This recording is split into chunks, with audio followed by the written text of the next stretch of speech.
So the biggest challenge I find with business owners is that there's not enough time in the day, or at least that's what they say. But the reality is that everyone's got the same amount of time. It's just that some people get more done than others. So one of the key tools that we use when I'm working with my clients is the art of delegation, just teaching the art of delegation. So why would we want to delegate?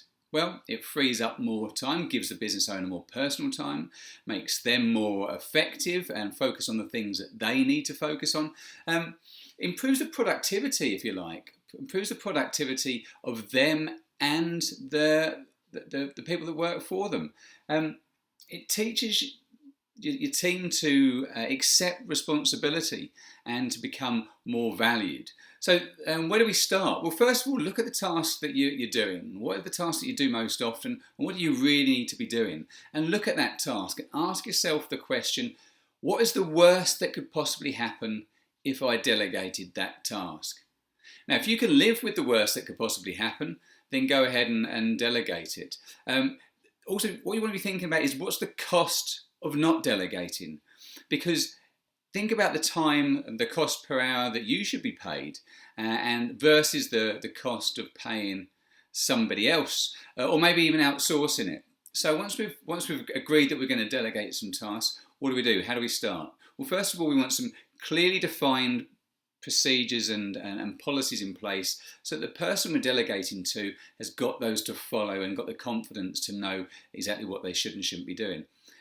Training them and upskilling them so that they know exactly what they should be doing. Spending that time. Now, this is the key thing and this is why a lot of business owners say, oh, sorry, I'll just do it myself, because in the short term it can be perceived as being more work, and it certainly is. But it's an investment in your time. Invest a little bit of time just now to upskill your staff.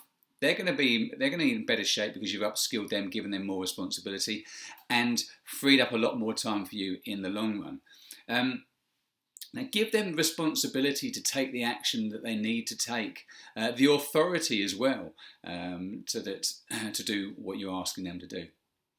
Set a time goal, a time plan. When does it need to be finished by? And what's a good job look like? So what is it exactly that you're after so that they know if they've done a good job? And ultimately give them feedback. Give them feedback around what it is that they've achieved, and make sure that you catch people doing stuff right as well. So there's two levels of delegation. On the first hand, you've got the first level, which is perhaps getting them to do what needs to be done, but they come back to you to make decisions. But when we can escalate to the next level, which is getting them to do the whole process, but also giving them the authority to make the decision without you, then you're freeing up a lot more of your time to focus on the things that you truly want to, and ultimately to get the business to work without you. And so you can get rid of that daft cape and the pants on the outside of your trousers and stop acting like Superman. Get your super team to run the business for you. Listen, I hope this has been helpful for you. I'd love to hear about your challenges and anything else you'd like me to speak about on here. Look forward to speaking to you soon. All the best. Bye.